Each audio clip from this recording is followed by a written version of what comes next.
All right, I have a walk-in cooler that's not cooling.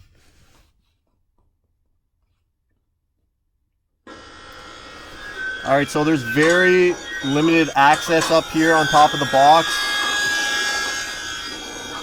As you can see, they have all these steel joists here. It's really tight. I'm basically going to be laying down just to be able to troubleshoot this. That compressor you hear running right now is for the walk-in freezer. That's not my unit. All right, so I want to spend the least amount of time as I can up here. So I'm going to try to troubleshoot as efficiently as possible. And just use our visual cues so that we can work quicker.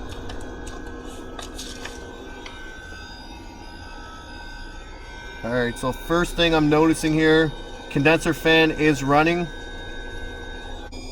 My compressor is hot, so that tells me it's probably going off on overload. It's currently not running. So I'm going to move over, do an amp draw. I'm going to take an amp draw off the common terminal off of the compressor. And let's see what happens.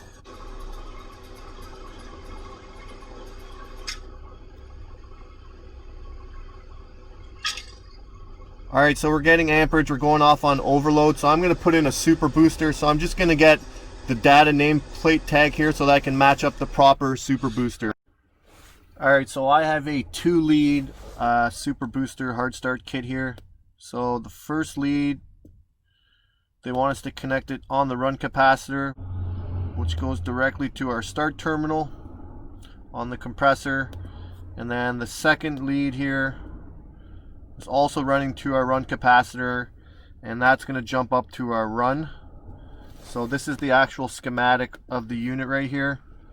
So if I follow my start terminal,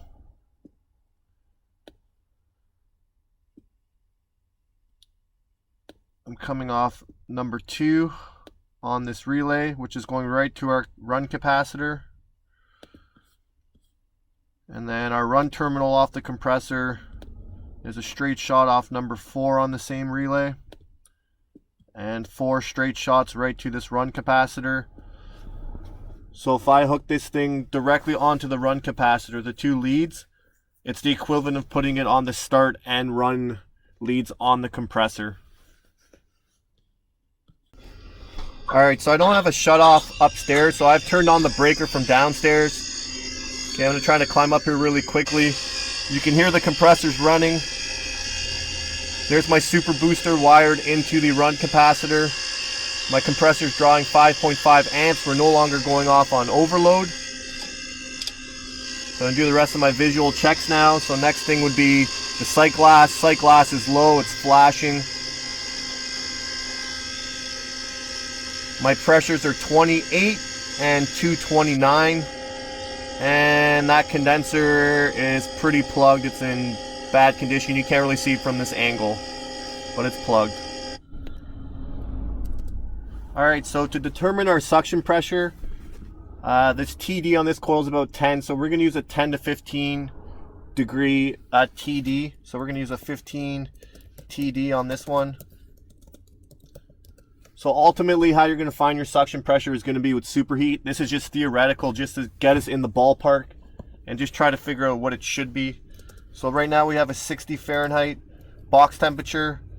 If we subtract 15, that gives us 50 Fahrenheit. So if we go to our PT chart now, 50 Fahrenheit gives us 105.3. That gives us 105.3 psi.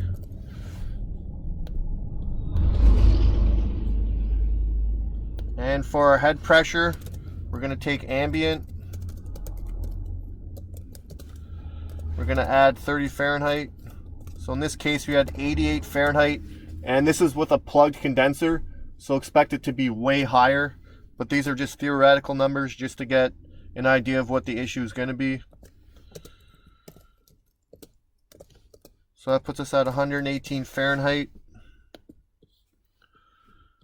118 Fahrenheit gives us 303.8 psi.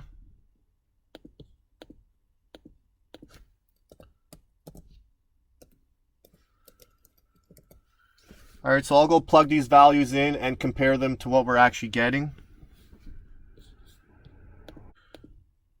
Alright, so for head pressure, we're looking for 303 psi. And for suction pressure, we're looking for 105 psi.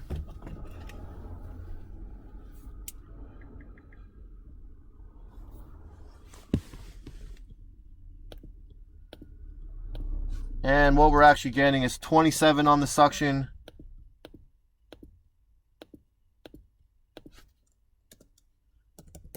229 on the head pressure. So what that tells us is our head pressure is low and our suction pressure is low. Alright, so we are low on charge. Okay, so I'm going to test this condensing unit for any leaks. So our head pressure is pretty high here. We're over 200 psi, so if we have any leaks on the high side, we should be able to find it. I'm going to quickly sniff the low side connections as well. But we're only at 28 psi, so I'm going to come back and test that after I equalize the system. But I'm just going to do a quick preliminary test here on the low side, but the high side I'm going to be a little bit more thorough and see if we can pick anything up.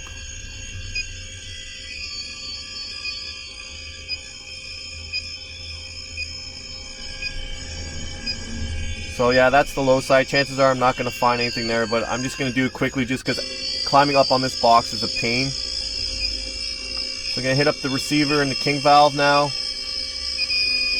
And I'm getting a hit here, right on that packing for the king valve. So that might have been for me just slightly front seating the valve. Yeah, it's definitely getting a hit there. So what I'm going to do is backseat the valve. So I'm going to put it back how it would be if my gauges weren't on the system. And I'm going to see if we can pick up a leak from there. So I've backseated it. Sorry, there's bad video there. I just cut it. It was me filming the literally nothing. So packing's good there. There's no leak on that king valve. It's only when it's open. So I'm not too concerned about that. Gonna hit up this condenser really quickly. It's rare that it leaks from there. And then last, I'm gonna test this pressure switch. They do tend to leak. Like I said, I don't see any signs of oil anywhere up here on the condensing unit, but I'm still gonna be thorough, test everything I can, because I don't have to climb back up on this box, go up and down. It's really tight here. I'm literally on my elbows and my knees right now. So I've turned off the power to the condensing unit and the evaporator coil. And I've dropped down that fan shroud and the evaporator pan. So what I want to do now is check my high side components, which is basically my TXV, that's all it is at this point, and my solenoid. So I'm going to test that really quickly while my pressure is above 200 psi. So because my evaporator power's off, the solenoid's in the closed position, so it's going to hold the pressure for me on the high side. And 200 and whatever it was, 228 psi is more than enough to test these little flares here. Alright, so nothing there. So you can see our pressure is 40 on the low side. I want this pressure bumped up. So what I'm going to do is I'm going to leave the condensing unit off, and I'm going to turn the evaporator on. So that condensing unit you hear right now is actually the walk-in freezer one.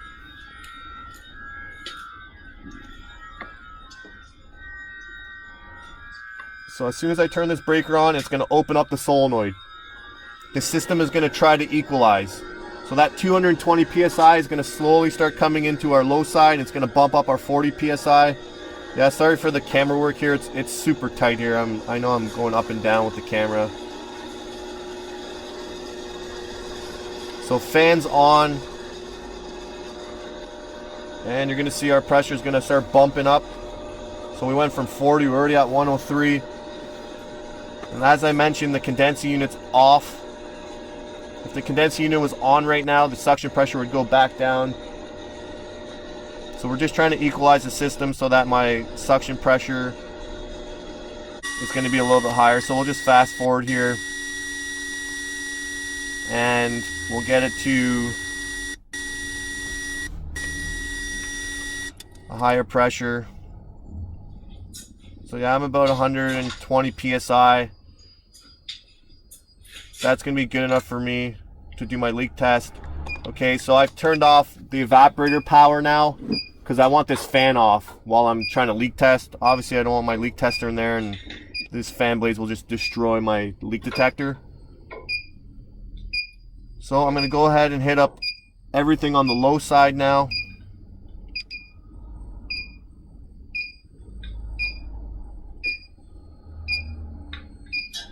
So right there, I'm trying to hit up my TXV. You can't really see from this angle. I'm going to start from there and then just work my way down. There is a flare on that TXV. They do tend to leak. In this case, it's pretty tight. It's not leaking. So the next most common spot for leaks are these U-bends. So we'll see if we can go up there, go nice and slow, see if we can pick up anything in there.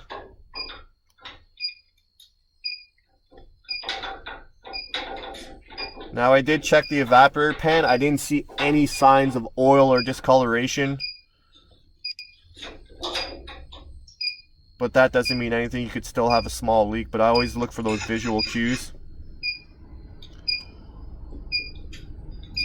So the right hand U-bends, no leaks. So I'm going to go over to the left side, sniff that side, see if we can find any leaks over there. No leaks. I'm going to... So yeah, right around 3:50, the customer said we're shutting down for the day around 4 o'clock. So that didn't really give me much more time to do much troubleshooting. I did talk to them the following day, and they've asked for a quote for a more thorough leak test and a quote for a new unit. This is one of the sites that are closed due to COVID. They are going to reopen. It's probably going to be in the budget for a new unit. Now, when I check the history, it looks like every 2 years this unit has a leak. Every time I look at the history, it's at one of the fittings, but I got a feeling there's a small leak in that evaporator coil. So hopefully in the spring or summertime, I'll be able to go back and find that leak and make a video on that. I'm going to have to crank the pressure right up. I'm going to go to the maximum. My leak detector wasn't picking up anything, and I was probably around, once it equalized, like 140-ish, somewhere there on the low side. Okay, but the main reason for that video was just to show how to wire in one of those hard start super boosts. That specific one was an SPP8. So I did match it up to the spec on the compressor. So you want to make sure you're within the range of the horsepower of the compressor, and you want to make sure you're within the range of the microfarads. All right, so just quickly there, I forgot to mention, I would never leave one of those super boosts on the system. They're just there to be put on temporarily to see if the compressor can be started. At that point, I'd go get the start components. Now on the little 1/3 horsepower compressors, I have left the 3-in-1 hard starts on there. I've wired them in series with the overload, and then I would go back maybe the next day with all the start components and all that when it's not as critical of equipment.